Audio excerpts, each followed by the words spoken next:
चयन प्यारे साथियों, आज हम केवल एक शब्द जो कि पिघलाना, हर एक क्वेश्चन में जो कि आयतन से संबंधित होते हैं, केवल एक शब्द लगता है पिघला दिया गया। एक बेलन को एक वृत्त का रूप दिया गया, एक बेलन को एक ठोस गोले का रूप दिया गया, एक ठोस गोले को पिघलाकर एक क्या कहते हैं बेलन के रूप में बना दिया गया। तो एक शब्द जो पिघलाना है, इसमें मेन पॉइंट ये है, इसी पे जो बेसिक क्वेश्चन होते हैं 2 से 3 क्वेश्चन डिस्कस करेंगे। साथियों, कभी भी आपका एक शब्द मिले पिघलाना, तो पिघलाने का मतलब है कि आयतन सेम रहा होगा, चाहे तार को पिघलाकर एक वृत्तनुमा मोड़ दिया गया हो, चाहे वृत्त को जो है फैलाकर एक तार बना दिया गया हो। तार को हमेशा बेलन मानते हैं। तो साथियों, अगर कभी भी एक शब्द मिल जाए केवल पिघलाना, तो आप समझ जाइएगा कि इसका वैल्यू बराबर रहा होगा। मान लीजिए इसका आकार, मान लो एक तार है, एक तार को पिघलाकर एक वृत्त का आकार दिया गया या एक गोले का आकार दिया गया, जी हाँ, तो क्या होगा, उसका वैल्यू बराबर होगा, उसका आयतन बराबर होगा। तो ऐसे क्वेश्चन में देखिए क्या लिखा है। क्वेश्चन नंबर फर्स्ट है, त्रिज्या 4.2 सेंटीमीटर वाले धातु के गोले को, मतलब गोला था जो कि 4.2 सेंटीमीटर त्रिज्या वाला था, को पिघलाकर, मेन पॉइंट यहाँ साथ में पिघलाना है, इसको पिघलाकर त्रिज्या 6 सेंटीमीटर, मतलब पिघलाया गया तो दूसरा जो आकार दिया गया उसमें भी त्रिज्या 6 सेंटीमीटर एक बेलन के रूप में ढाला जाता है। साथियों, अगर देखा जाए तो बेलन के रूप में ढाला जाता है, 6 सेंटीमीटर त्रिज्या वाले बेलन के रूप में ढाला गया। पहले था क्या, पहले गोला था जो कि 4.2 सेंटीमीटर वाली त्रिज्या वाला था। अब अगर बेलन नुमा ढाला गया, पिघलाया जाएगा तभी तो ढलेगा। तो साथियों, यानी कह सकते हैं कि जो गोले का आयतन होगा वो जो है बेलन के आयतन के बराबर होगा। तो यहाँ से हम लिख सकते हैं, दिया है क्या साथियों, लिख सकते हैं दिया है, ध्यान दीजिएगा, दिया है पहले तो गोले का आयतन, यहां से लिखें तो गोले की त्रिज्या, कितना मानेगा आपको, गोले की त्रिज्या मान लेते हैं स्मॉल आर बराबर 4.2 सेंटीमीटर। इसको लिख सकते हैं हम साथियों 42/10 लिख सकते हैं, 10 को खत्म कर देते हैं और 42/10 ऐसे लिखा रहने दीजिए। सर, गोले की त्रिज्या है, तो साथियों अगर गोले का आयतन निकालें तो क्या होगा, गोले का आयतन, या इसी प्रकार आप क्या कर सकते हैं कि जो है गोले की त्रिज्या दी है और हम यहीं पे लिख लेते हैं बेलन की त्रिज्या, और क्या दिया, बेलन की त्रिज्या दी है बाबू, बेलन की त्रिज्या दिया है 6 सेंटीमीटर, कितना है 6 सेंटीमीटर। तो यहाँ से हम बेलन की ऊंचाई पूछ रहा है और आपको बेलन की ऊंचाई पूछ रहा है, तो मान लेते हैं माना, यहीं पे लिख सकते हो माना बेलन की ऊंचाई कितना है बाबू, ऊंचाई कैपिटल एच। अच्छा, देखोगे चूंकि सन को लिख सकते हो, सॉरी चूंकि गोले को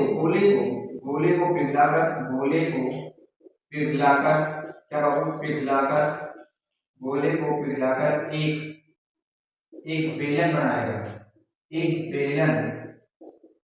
बेलन देखिएगा, यहाँ देखिए पिघलाकर एक बेलन बना, तो गोले को पिघलाकर एक बेलन बनाया जाता है, क्या किया जाता है, बनाया जाता है। तो साथियों, गोले को पिघलाकर एक बेलन बनाया जाता है, इसलिए गोले का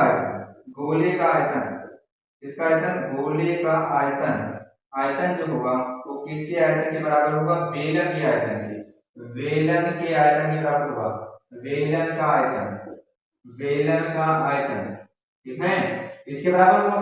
तो यहाँ से अगर गोले का आयतन होता है 4/3 गुणे पाई गुणे r3, अब यहाँ पे ये तो माने क्या है, स्मॉल r बराबर इसका होता है पाई, यहाँ से कैपिटल आर माने हैं, यहाँ पे कैपिटल आर लिख सकते हो, कैपिटल आर मान लीजिए, कैपिटल आर, तो यहाँ से हो जाएगा R pi r square into H, तो कैपिटल एच माने हैं, तो पाई से पाई कैंसिल कर दीजिए, वैल्यू को ऊपर करते हैं, तो 4/3 ऐसे बना ही रहेगा, इनटू आर का मान है साथियों 42, तो 42/10 का होल क्यूब, मतलब 42/10 गुणे 42/10 और गुणे का 42/10 इक्वल टू कितना बनेगा, ध्यान दीजिएगा आर स्क्वायर मतलब 6 का स्क्वायर हो जाएगा 6 गुणे का 6 और गुणे का कितना बनेगा आपको h बनेगा।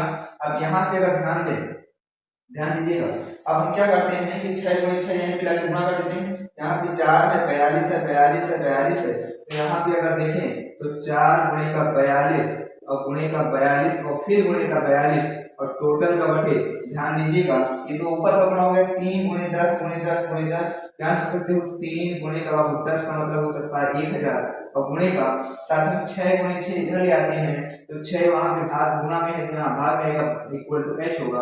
अब काट दीजिए, देखिए 6 से 1 कटेगा, 6 से 42 होगा, ये भी कैंसिल होगा, 6 से 42 होगा। साथियों ठीक इसी प्रकार आप 3 से काट सकते हैं, इसको कितना होगा 3 गुना 3 और 3 ही 4 4 3 चौक 12 14 होगा। और साथियों ऊपर बचा कितना है, अब यहाँ से अगर ध्यान दीजिए तो यहाँ से आपका 4 बना है, 7 बना है, 7 बना है, 14 बना है। तो साथियों 7 7 49 लिख देते हैं, 49 और गुणे का 14 चौको 56 कर लेते हैं, 14 चौको 56 कर लेते हैं, बटे का 1000 और बराबर का h कर देते हैं। चलिए गुणा कर लेते हैं 49 और 56 का। साथियों यहाँ से अगर लिखें तो 56 को गुणा करना है आपको 49 से, गुणा कर लीजिए, 9 छंग 54 होगा, कहेगी 5 आएगा, 9 बचे 45, 45 5 50 बनेगा। यहाँ पे क्रॉस लगाएंगे, 4 छंग 24 से 4, कहेगी 2 बचेगा, 4 पंचे 20 तो 22 बनेगा बाबू। यानी यहाँ पे 4 बना, यहाँ पे 4 बना, 5 2 7 बना, 2 बना। साथ ही यहाँ पे आएगा 2744। तो यहाँ पे अगर ध्यान दें तो h का मान कितना होगा, h का मान आएगा h इक्वल टू आएगा 2744 और बटे का 1000 सेंटीमीटर।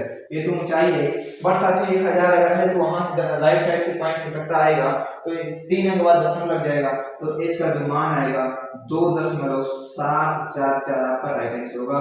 इतना सेंटीमीटर क्या होगा, इतना सेंटीमीटर आपका राइट आंसर है, यही आपका ऊंचाई है। साथियों समझ में आया होगा, एक शब्द कभी भी आपको लगे पिघलाना, ओनली पिघलाना शब्द लग जाए तो प्रॉपर तरीके से समझ जाइएगा कि यानी कि आयतन सेम रहा होगा। इसको नोट कर लीजिए, कुछ हुआ नहीं है, एक गोले को एक नया आकार जो भी मिला है बेलन का आकार, तो गोले का आयतन बराबर बेलन का आयतन करते हुए आराम निकाल लेंगे। ठीक है, स्क्रीनशॉट तब एक क्वेश्चन और देखेंगे, साथियों स्क्रीनशॉट ले लीजिए। देखिए साथियों क्वेश्चन नंबर सेकंड क्या है, इसमें भी एक शब्द लगा है पिघलाना। पिघलाकर अगर एक शब्द मिल जाए तो आप समझ जाइएगा वैल्यू बराबर होगा, किसी को कुछ में चेंज किया गया होगा और आकार बदलने के लिए उसको आज पिघलाना तो पड़ेगा, बिना पिघलाए आकार तो चेंज होगा नहीं। तो एक पॉइंट पिघलाना शब्द मिल जाए तो आपका काम जो है हो जाएगा, कार्यक्रम समाप्त कर लेंगे आप। तो देखिए क्रमशः 6 सेंटीमीटर, 8 सेंटीमीटर और 10 सेंटीमीटर त्रिज्याओं वाले धातु के 3 ठोस गोलों को, 3 ठोस गोले हैं वो पिघलाकर एक बड़ा ठोस गोला मेन पॉइंट से पिघलाना, हमेशा इस शब्द को ज्यादा जो है इंपॉर्टेंस देते हैं, पिघलाकर एक बड़ा ठोस गोला बनाया जाता है। तो इस बड़े ठोस गोले की त्रिज्या क्या करना है, तो साथियों अगर हम लिखें तो हल में कितना दिया है, हल तो हल में लिखे माना, लिख सकते हो दिया है, लेकिन साथियों दिया है छोटे छोटे 3 गोलों की त्रिज्याएं, छोटे छोटे 3 गोलों की त्रिज्याएं, 3 गोलों की त्रिज्याएं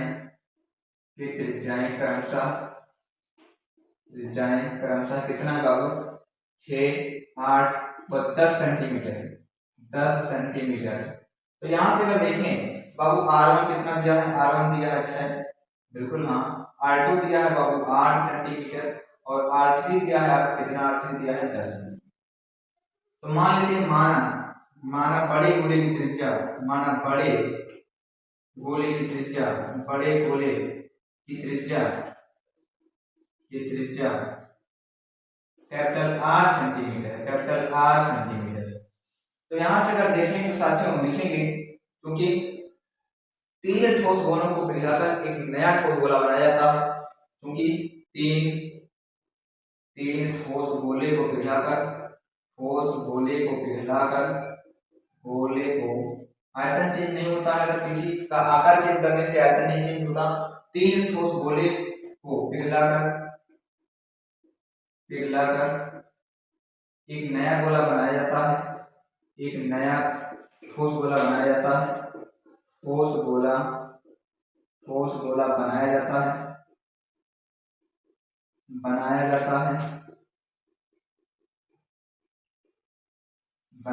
है साथियों। इसलिए 3 ठोस गोलों का आयतन बराबर नए ठोस गोले का आयतन, इसलिए V1 + V2 + का V3 = V, इतना मान सकते हैं। V1 V2 V3 3 ठोस गोलों का आयतन बराबर एक नए ठोस गोले का आयतन। इन 3 ठोस गोलों का आयतन साथ लिख सकते हो 4/3 pi r1³ + 4/3 pi r2³ + 4/3 pi r3³ equal to 4/3 pi capital R3। बोलो यही होगा साथियों। अब यहाँ 4/3 पाई कॉमन ले सकते हैं, तो 4/3 पाई कॉमन लीजिए, तो यहाँ बचेगा r1³ + r2³, और यहाँ से बचेगा r2³ + का r3³ equal to 4/3 pi into का capital R cube, 4/3 pi 4/3 pi cancel होगा। अब वैल्यू को पुट करते हैं, ध्यान दीजिएगा, आराम से वैल्यू पुट करेंगे। r1 क्यूब मतलब साथियों 6 का क्यूब, 6 और 36 का 216, तो ये बनेगा 216। कितना बनेगा, वो ये वाला बनेगा 216, ध्यान दीजिए, ये बनेगा आपका 216 और प्लस का r2 क्यूब 8 है 64 और 64 का 8 बार गुणा करने से 512 क्यूब याद होना चाहिए, 512 और प्लस का 10 दहमा 100 दहमा 1000 होगा equal to capital R cube. बोलोगे बाबू कैपिटल आर क्यूब होगा, जी हाँ कैपिटल आर क्यूब होगा, यानी कैपिटल आर क्यूब का जो मान है साथ में यहाँ से अगर जोड़े 200 500 700 होगा और 1000 1700 होगा, 16 यहाँ बचा है 12 यहाँ 16 12 28 होता है 1728 होगा। कितना होगा 1728, और इसको यहाँ से अगर ढंग से देखें तो 1728 जो है इसका जो घनमूल होगा साथियों कितना होगा, ये आप 1728 को लिख सकते हो। अगर देखें तो ये है साथियों आपका 12 का, तो लिख सकते हो 12 गुणे 12 गुणे 12, तो यानी आर क्यूब 12 गुणे 12, तो आर का मान कितना है साथियों 12 सेंटीमीटर, 12 सेंटीमीटर का, क्योंकि 1728 का घनमूल जो होता है 12 होता है। तो साथियों यहाँ से आर का मान आ चुका है 12 सेंटीमीटर, यानी जो नया गोला तैयार हुआ है उसकी जो त्रिज्या है वो 12 सेंटीमीटर है। पुराने गोलों की त्रिज्या के अनुसार 6 8 10 थी, इसका जो नया वाला तैयार हुआ है कंप्लीट 12 सेंटीमीटर इसकी त्रिज्या है। तो साथियों कुछ करना नहीं, जो शब्द गोल आपको मिले एक शब्द पिघलाना, जब कभी भी आपको एक शब्द गोल पिघलाना मिल जाए तो आप समझ जाइएगा उसके आयतन बराबर होंगे। पिघलाना शब्द को इंपॉर्टेंस दीजिएगा, बहुत ही इंपॉर्टेंट शब्द होता है, इससे आप समझ पाते हैं कि आयतन चेंज नहीं हुआ होगा, कभी किसी को चेंज कर देता है कभी किसी को, तो किसी किसी में बदलेगा तो आकार बदलने से आयतन नहीं बदलता है। इस साथियों एक बाल्टी में उपस्थित पानी को क्या दूसरे बाल्टी में पलट दोगे तो क्या पानी का आयतन चेंज होगा, नहीं, आकार तो चेंज हो जाएगा लेकिन आयतन जो पानी पहले था वही आयतन का पानी अभी भी रहेगा। तो साथियों वीडियो कैसा लगा, मात्र 10 से 11 मिनट का वीडियो था, मात्र 2 ही क्वेश्चन थे जो कि बहुत कंपटीशन में भी आते रहते हैं और जो है बोर्ड एग्जाम में भी आते रहते हैं, बहुत इंपॉर्टेंट क्वेश्चन है। तो साथियों वीडियो कैसा लगा एक बार कमेंट करके बताइएगा, और एक चीज याद रखिएगा, पिघलाना सब मिल जाए तुरंत ताबड़तोड़ तरीके से जुड़ जाइएगा, वैल्यू बराबर होगा। तो साथियों आप ऐसे ही वीडियो चाहते हैं एक बार कमेंट करके बताइएगा किस टॉपिक पर वीडियो लेकर आया जाए। फिर मुलाकात करेंगे साथियों, वीडियो कैसा लगा एक बार कमेंट करिएगा, और अगर नए जुड़े हैं तो चैनल को सब्सक्राइब करें, लाइक करें और ज्यादा से ज्यादा शेयर करें। जय हिंद, जय भारत।